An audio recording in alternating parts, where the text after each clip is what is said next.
Hi folks, and welcome back to another Philosophy Club. Okay, so this week we're going back to looking at language, and in particular the idea that language might shape how we see the world. And to do that, we're going to do something that we haven't done with these online videos before, but what we do quite often in the in-library philosophy clubs, which is look at a film as an example of a philosophical idea.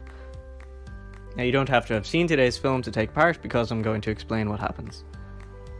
Okay, so there's this film called Arrival, and it's a sci-fi film about the arrival of aliens to our planet.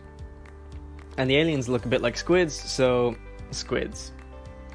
Now, the aliens don't speak our language, and we don't speak theirs, so it's the job of one linguist to work out what the aliens are even talking about and why they're here. And it turns out, as the scientist learns more of the alien language, the more strange her world becomes. The main feature of this language is that time in the alien language does not move forward in the way that ours does. For the alien language, past, present, and future all take place at the same time. And so our scientist, because she learns more and more of this language, her past, present, and future all start to become merged together. Weird, right? That's Hollywood.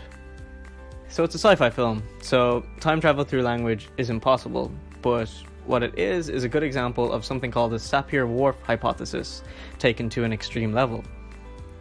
A hypothesis, remember, is an idea that hasn't been proven or refuted yet by science.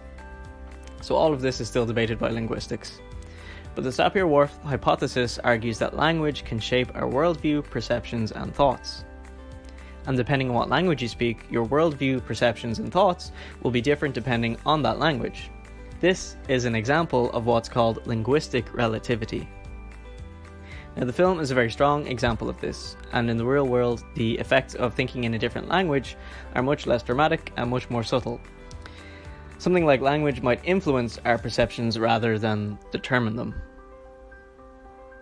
One classic example that supporters of SAPIR-WHORF use to illustrate their point is the word for the colour blue. So, some languages don't have a word for what we would call blue. Instead, often they consider blue a shade of green. And this is true for the HIMBA language of Namibia. Okay, so we're going to play a quick game, and in this quick game, in circle 1, I want you to pick the odd shade of green out. It's this one. It's not so easy, eh? Okay, now I want you to do the same in circle 2. Okay, that should be very simple. For people who speak HIMBA and not English, when asked to pick out the colour blue among the shades of green, as in circle 2, speakers either had trouble differentiating the blue square from the green or couldn't at all.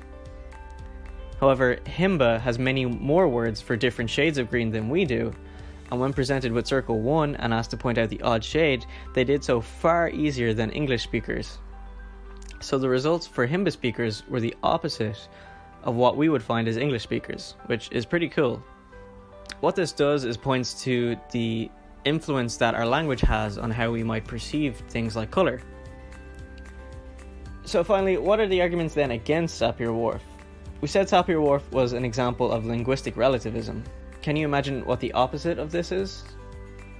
It's universalism, or the idea that all languages share a common structure underneath that makes all of our perceptions pretty much the same. And there are far more examples of similarities across languages than exceptions, like the HIMBA language. So for this reason, universalism has been far more popular than SAPIR-WHORF, although, like we said, it's still being debated. So SAPIR-WHORF might not be as interesting as Arrival makes it seem, and it's still hotly debated in linguistics, so take this with a pinch of salt. But it does introduce the idea that our language can shape our thoughts and also perhaps limit how we think and perceive the world. An idea that has occupied a lot of philosophical thought over the past 70 years. So, what do you think? Does language shape our thoughts and how we experience the world? Or does it not make any real difference? Can you think of any examples other than the ones that I have mentioned where our language might make our experiences different from others? If you met an alien who didn't speak your language, what would be the first words that you would try to learn from them? Okay, thanks for watching. I'll see you again next week. In the meantime, take care.